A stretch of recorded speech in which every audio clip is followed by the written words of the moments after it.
श्री गणेशाय नमः। श्री सत्यनारायण व्रत कथा पहले अध्याय श्री सत्यनारायण महिमा तथा व्रत की विधि। एक दिन नैमिषारण्य ऋषम शौनकादि प्रचित सर्वप्रथम पुराण के खलु श्री व्यास जी ने कहा, एक समय नामीसल तीर्थ में शौनकादि आदि सब ऋषि तथा मुनियों ने पुराण शास्त्र श्री सूजी महाराज से पूछा। ऋषियों ने कहा, महामुनि किस व्रत अथवा तपस्या से मनोवांछित फल प्राप्त होता है, उसे सब हम सुनना चाहते हैं, आप कहें। सूची बोले, इसी प्रकार देवर्षि नारद जी पर भगवान कमलापति ने जैसा कहा था उसे कह रहा हूँ, आप लोग सावधान होकर सुने।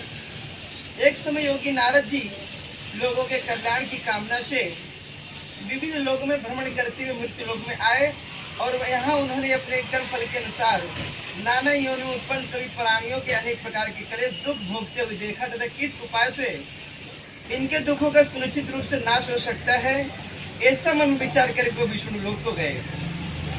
वहाँ चार भुजाओं वाले और शंख चक्र गदा पर्वत तथा वनमाला विभूषित सुब्रह्मण्य भगवान श्री नारायण जी का दर्शन कर उन देवदेव की स्तुति करने लगे। श्री नारद जी बोले, हे वाणी और मन से परे स्वरूप वाले अनंत शक्ति संपन्न आदि मध्य और अंश रहित निर्गुण और सकल कल्याण में गुणों गणों से संपन्न सत्य दंगात्मक निकृष्ट प्रपंच के कारणभूत तथा भक्तों की पीड़ा नष्ट करने वाले परमात्मन आपको नमस्कार है।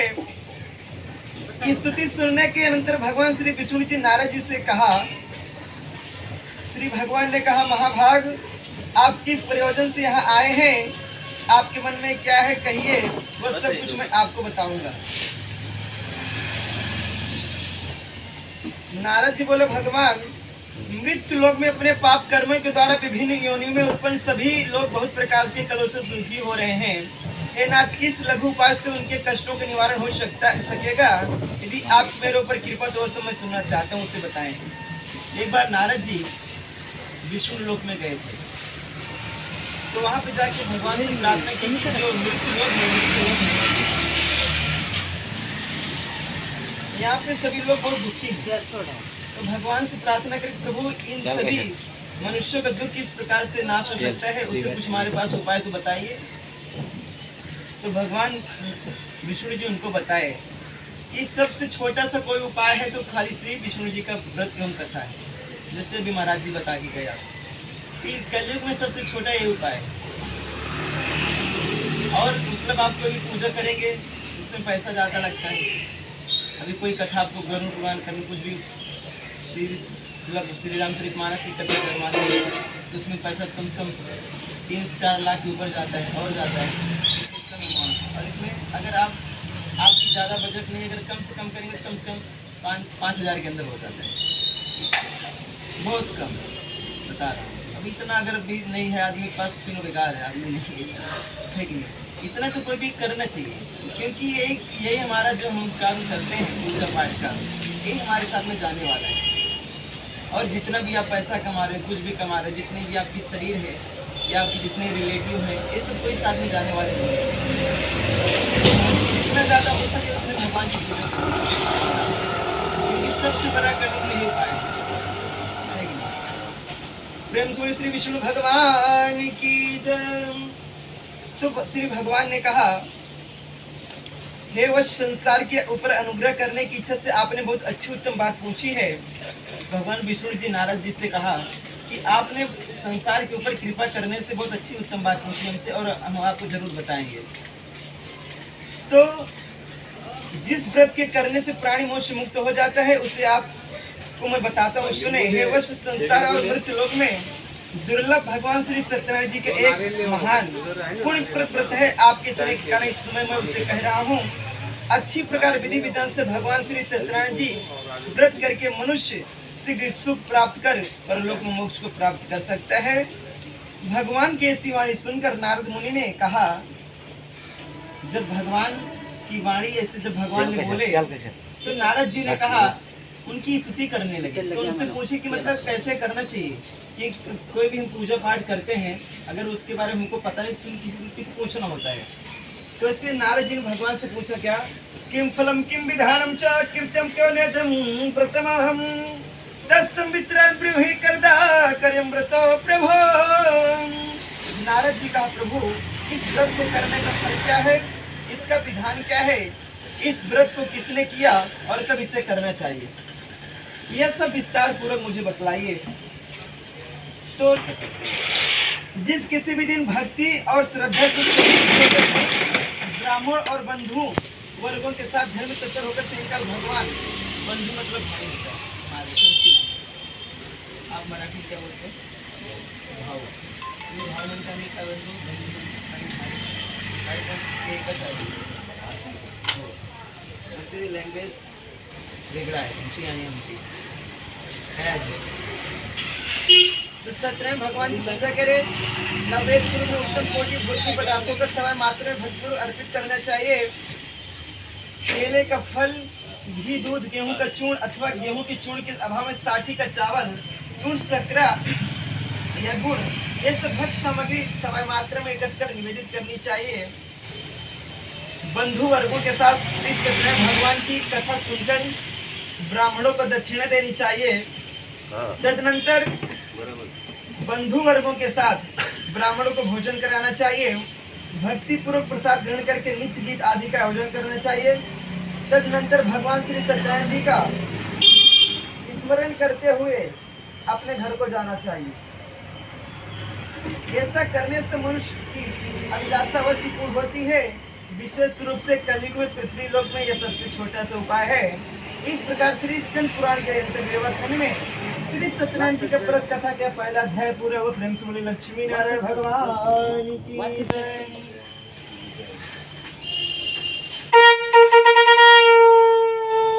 बस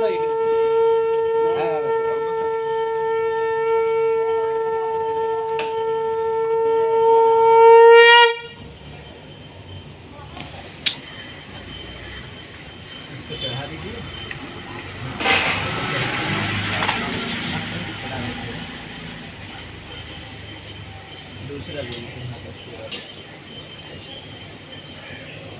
दूसरा अध्याय। एक निर्धन ब्राह्मण था, निर्धन मतलब बहुत गरीब, और कष्ट क्रेता की कथा मतलब जो कष्ट करते थे, देखने उनका दोनों की कथा है। तो श्री सूत जी बोले, हे द्विजों, अब मैं पुनः पूर्व काल में जिसने इस श्री सत्यनारायण भगवान को व्रत को किया था उसे भलीभांति विस्तार पूर्वक कहूँगा। सरमणि काशी नामक नगर में कोई अत्यंत निर्धन ब्राह्मण रहता था। काशी बनारस, वहाँ पे कोई एक वृद्ध ब्राह्मण रहते थे, भटजी रहते थे मराठी में। तो भूख और प्यास से व्याकुल होकर वह प्रतिदिन पृथ्वी पर भटकता रहता था, मतलब धरती इधर उधर घूमते रहते थे। भूख लगी रहती थी, फिर कहाँ जाएंगे, भूख तो आदमी इधर उधर घूमता ही, कुछ मिल जाए भोजन करने पाले थोड़ा।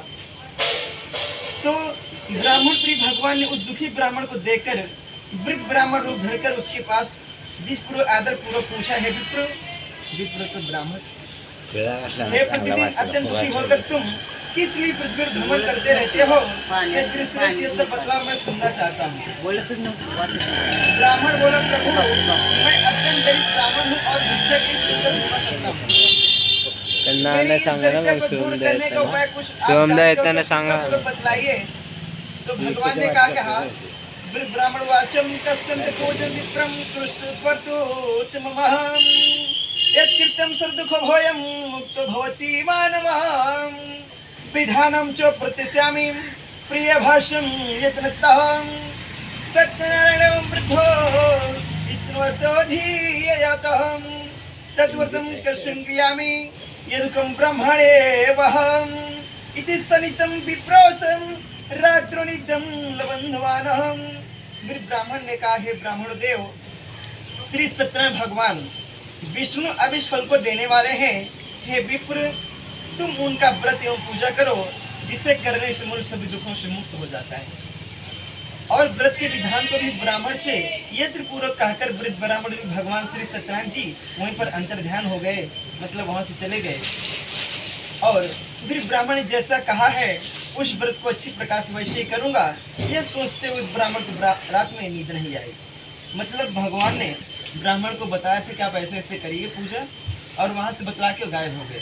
तो ब्राह्मण को रात भर नींद नहीं, उसी के बारे में सोच रहा था कि मुझे पूजा कैसी करनी है, क्योंकि धन तो था नहीं तो उनके पास कि कर ले सुबह उठ के। अब उनको कहीं से धन मिले तभी तो पूजा करेंगे, तो धन के बारे में सोच रहे थे, विचार कर रहे थे। ततम प्रकृति कालम चमासी मासी व्रतम कृतमहं एवं नारायणं निषदं कृतव्रतं कृतं द्विजोतमहं सर्वपाप विमुक्तो दुर्लभ मोक्षमापवतवानहं। तदनंतर प्रातः काल उठकर श्री सत्यनारायण जी का व्रत करूंगा ऐसा संकल्प करके वह ब्राह्मण भिक्षा के लिए चल पड़ा। उस दिन ही ब्राह्मण को भिक्षा में बहुत सा धन प्राप्त हुआ। सुबह उठकर उसने मतलब भिक्षा के लिए निकल दिया घर से। उस दिन उनको भिक्षा में बहुत सारा धन मिल गया। उसी धन से उसने बांधवों के साथ भगवान श्री सत्यनारायण का व्रत किया। इस व्रत के प्रभाव से वह श्रेष्ठ ब्राह्मण सभी दुखों से मुक्त होकर समस्त संपत्तियों से संपन्न हो गया। उस दिन से लेकर प्रत्येक महीने उसने यह व्रत किया कि इस प्रकार भगवान श्री सत्यनारायण जी के इस व्रत को करके वह श्री ब्राह्मण सभी पापों से मुक्त हो गया और उसने दुर्लभ मोक्ष को प्राप्त किया। प्रथमश्चमिदं विप्रं पृथिवीं शंकरयस्तिं ततं सर्वदुःखं तु स्मरुष्यं विनश्यति एवं नारायणं नारादं महात्मने मयं तद्गीतं विप्र किमन्तं कथामयामि वाम। हे विप्र, पृथ्वी पर जब भी कोई मनुष्य श्री सत्यनारायण जी का व्रत करेगा उसी समय उसके समस्त दुख नष्ट हो जाएंगे। ये ब्राह्मणों, इस प्रकार भगवान नारायण ने महात्मा नारद जी से जो कुछ कहा है मैंने आप लोगों से कह दिया। अब आगे और क्या कहूँ। तो ऋषिवाच ऋषि जी क्या बोलते हैं, तस्मतं विप्रक्षुतं केयं पृथ्वी चरितं मुने तस्सं श्रुतमुक्षिकामं श्रद्धास्मकं प्रजायते। ऋषियों ने कहा है मुने, इस पृथ्वी पर ब्राह्मण से सुने हुए इस व्रत को और किसने किया वह सब हम सुनना चाहते हैं। उस पर हमारी श्रद्धा और विश्वास होता है। सूर्य जी क्या बोले, मुनियों ने पृथ्वी पर व्रत किया इससे आप लोग सुने। एक बार धृतराष्ट्र अपनी धन संपत्ति के अनुसार बंधु बांधवों तथा पारिवारिक जनों के साथ व्रत करने के लिए उद्यत हुआ। इसी बीच एक लकड़हारा वहां आया। लकड़हारा तो समझ रहे, लकड़ी बेचने वाला। और लकड़ी बाहर रखकर उस ब्राह्मण के घर में गया। एक लकड़ी बेचने वाला आया और लकड़ी को बाहर ही रखा और एक ब्राह्मण के घर में जैसे ब्राह्मण के घर पूजा हो रही थी तो लकड़हारा वहां पे अंदर गया। तो प्यासे से व्याकुल हो उस ब्राह्मणों को व्रत करता हुआ देख कर प्रणाम कर कुछ ने बोला, प्रभु यह आप क्या कर रहे हैं, इसके करने से किस फल की प्राप्ति होती, विस्तार पूजन मुझे कहिए। जैसे कुछ समय पहले यहाँ पे भी जो लोग आए थे लिख के गए, पैसा के लिए आए थे। और ये ब्राह्मण जी किस लिए आए थे, उनके घर पे ब्राह्मण जो लकड़हारा था ब्राह्मण घर में पूजा हो रही थी तो उनको प्यास लगी थी तो पानी पीने के लिए आए थे। आगे क्या होता देखिए। विप्र ने कहा, यह श्री सत्यनारायण जी का व्रत है जो सभी मनोरथों को प्रदान करने वाला है। उसके प्रभाव से मुझे यह सब महान धन आदि का प्राप्त हुआ है। जल पीकर तब प्रसाद ग्रहण करके वह नगर को चला गया। मतलब सत्यनारायण भगवान को प्रणाम किए, वहाँ का जल पिए और प्रसाद खाए और श्री सत्यनारायण के मन से ऐसा सोचने लगा कि आज लकड़ी बेचने से जो धन मुझे प्राप्त होगा, जो लकड़ी लेके निकले थे कि इसको बेचने से मुझे जो धन की प्राप्ति होगी उसी से मैं भगवान श्री सत्यनारायण जी का श्रेष्ठ व्रत एवं पूजा करूँगा। ऐसा सोच इस प्रकार मन से चिंता करता हुआ उस लकड़ी को मस्तक पर रखकर उस सुंदर नगर में गया जहाँ धन संपन्न लोग रहते थे। मतलब ऐसे जगह पे गए जहाँ पे बड़े लोग रहते थे, जिसके पास पैसा हो। जब पैसा रहे तभी तो आप कुछ खरीदेंगे। ये भी सोच रहे थे ऐसे जगह चला जाए जहाँ से थोड़ा हमको आमदनी हो जाए। ठीक है, तो लकड़ी का दुगना मूल प्राप्त किया। तदनंतर प्रसन्न हृदय होकर वह पके हुए केले का फल, शक्कर, घी, दूध और गेहूं का चूर्ण समान मात्रा में लेकर अपने घर को गया। तत्पश्चात उसने अपने बंधुओं को बुलाकर विधि विधान से भगवान श्री सत्यनारायण जी का पूजन व्रत किया। इस व्रत के प्रभाव से वह धन पुत्र से संपन्न हो गया और इस लोक में अनेक सुखों का उपभोग घर के अंत में सतपुर वैकुंठ लोक को चला गया। पूरा पूजन पाठ किए, सब अच्छे से किए और बाद में भगवान विष्णु लोक को चले गए। इस प्रकार श्री स्कंद पुराण के अंदर रेवाखंड में श्री सत्यनारायण जी के व्रत कथा का यह दूसरा अध्याय पूरा हुआ। किती अध्याय असतात? किती अध्याय असतात?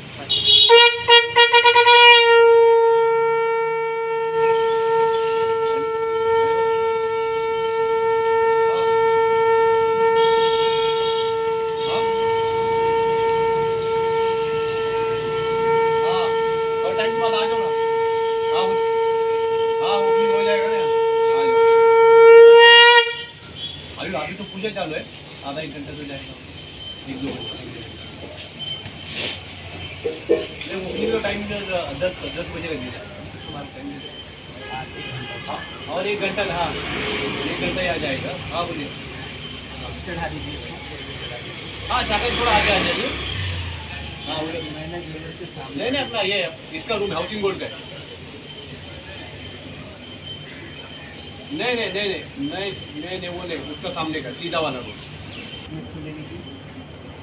पूरी काट दो, पूरी काट दो उसका बड़ा। मणि की लीलावती कलावती की कथा है, दूसरा अध्याय ठीक है।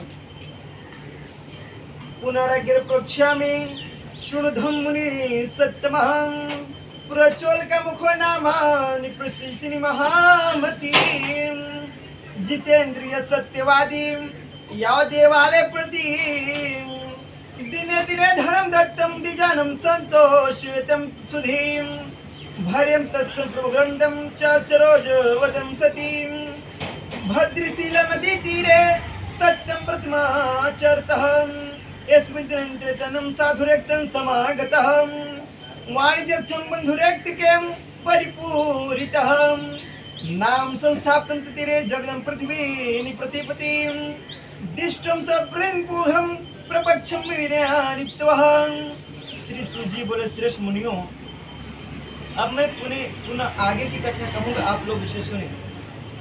प्राचीन काल में, मतलब बहुत पुराने जगह में, उनका मुख नाम का एक राजा था।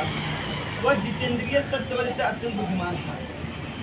वह विद्यमान राजा प्रतिदिन देवालय जाता, देवालय मतलब समझ लो मंदिर की, और ब्राह्मणों को धन देकर संतुष्ट करता था।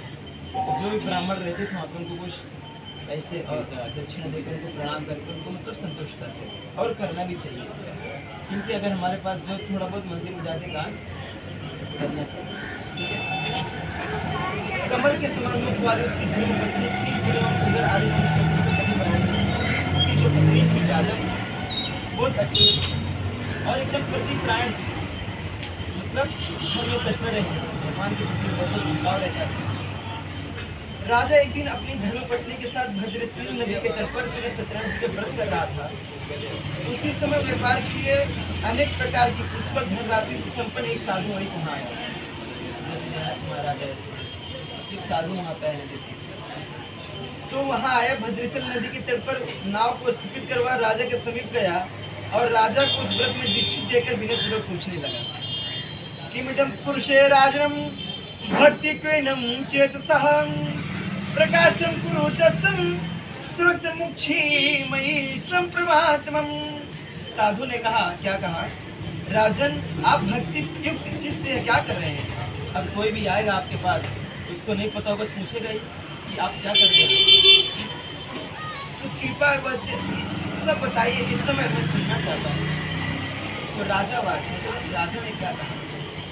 पूजनम किंते साधो विष्णुतुल तेजसः व्रतम च स्वजनयम सर्वम पुत्र प्राप्ति कामयम, मतलब मैं पुत्र की प्राप्ति की कामना के लिए मैं पूजन पाठ संकल्प कर रहा हूँ। तो भुवस्य मुचम श्रुतम साधु प्रोचम सादरम सर्कथ में राजम कश्यम ततोदितमं ममामि संतृथम होस्त जनते ध्रुवम तत्तम तिमुरेशन सांदो गृहिमागतः हरे कथम सर्वे पतम संतिदाय कामम इदं पतम करिष्यामि यत मे संति भवेतः इति लीलावती प्रकपः पत्नी साधु सत्तमः। राजा की बात सुनकर साधु ने आदर पूर्वक कहा, राजा, इस विषय में आप मुझे सब विस्तार से बताइए। आपकी कथा अनुसार मैं व्रत एवं पूजा करूंगा। मुझे भी संतति नहीं है, इससे अवश्य संतति प्राप्त होगी। ऐसा विचार करके वह बड़ा सम्मिलित हो आदर पूर्वक अपने घर को गया। संतति मतलब समझ रहे हो, बच्चे उसके नहीं थे, तो कहा मुझे भी विश्वास है, पूर्ण विश्वास है कि इस व्रत को करने से मुझे भी संतति की प्राप्ति होगी, इसलिए मुझे भी व्रत करना है। उसने अपनी भरिया संतति प्रदान करने वाले इस सतव्रत को विस्तार पूर्वक बता देता, जब मुझे संतति की प्राप्ति होगी तब मैं उस व्रत को करूंगा। इस प्रकार उस साधु ने अपनी भरे लीलावती से कहा। एक दिन उसकी लीलावती नाम की सती साधु भरे पति के साथ आनंद इस ऋतुकालीन धर्मचरण में प्रवृत्त हुई और भगवान श्री सत्यनारायण की कृपा से उसकी वह भरिया गर्भिणी हुई। 10वें महीने में उसने कन्या रत्न की उत्पत्ति हुई और उस शुक्ल पक्ष के चंद्रमा की भांति दिन प्रतिदिन बढ़ने लगी। उस कन्या का नाम कलावती यह नाम रखा गया। जो उसके जन्म से जब उसका जन्म हुआ तो उसका नाम क्या रखा गया? कलावती रखा गया। तो वह उसके बाद एक दिन लीलावती ने अपने स्वामी से मधुर वाणी में कहा, लीलावती उसकी माता जी का नाम वो अपने पति से कही, आप पूर्व में संकलित श्री सत्यनारायण जी के व्रत को क्यों नहीं कर रहे हैं? तो साधुवाच क्या होता है? साधु बोला, प्रिय इसके विवाह के समय व्रत करूंगा।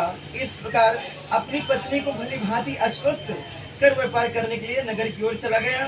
इधर कन्या कलावती पिता घर में बढ़ने लगी, बड़ी होने लगी।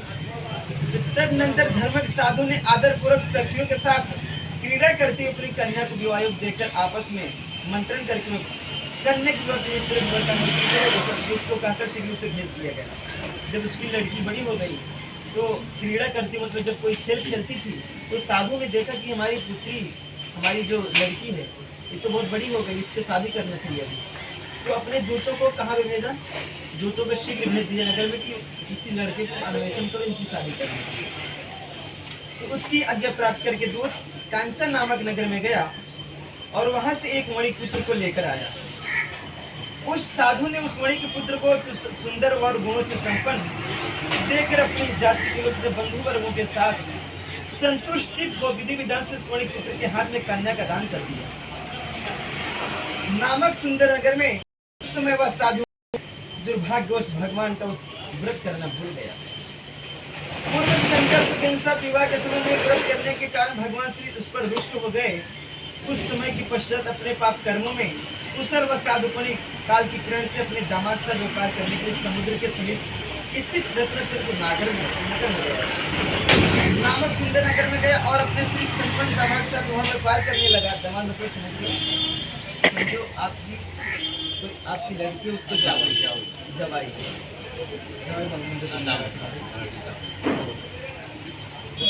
उनके साथ में काम करने लगे। ठीक है, उस समय भगवान श्री सत्यनारायण ने उस भ्रष्ट प्रतिज्ञा देकर उसे दारू दुख कठिन और महान प्राप्त होगा यह श्राप दे दिया। क्योंकि संकल्प किया हो जो उनका व्रत था उसको किए नहीं, भूल गए। और क्या बोले कि उनकी शादी के समय करूँगा, और शादी जब की तभी भूल गए, किए नहीं। तो उसको भगवान रुष्ट हो गए, उनके ऊपर गुस्सा कर गए। इसके लिए वो करना पड़ा उनको, मतलब दुख प्राप्त हुआ थोड़ा बहुत। एक दिन राजा एक चोर चंद्रकेतु के धन को चुराकर वहीं आया जहां दोनों मणि स्थित थे। वह अपने पीछे दौड़ते दूतों को देखकर भयभीत चित्त से धन वहीं छोड़कर शीघ्र छिप गया। इसके बाद राजा के दूत वहां आ गए। कहाँ गए? जहाँ वह साधु मणि था। वहां राजा के धन को देखकर वे दूत ने उन दोनों मणि पुत्रों को बांध कर ले आए और हर्षपूर्वक दौड़ते हुए राजा से बोले, प्रभु हम दो चोर पकड़कर लाए हैं, इन्हें देकर आप आज्ञा दे दे। राजा की बात आज्ञा को दोनों शीघ्र दृढ़ता पूर्वक बांधकर बिना विचारे के महान कारागार में डाल दिए गए। भगवान सज्जन की माया से किसी ने उन दोनों की बात नहीं सुनी और राजा चंद्रकेतु ने उन दोनों का धन भी ले लिया।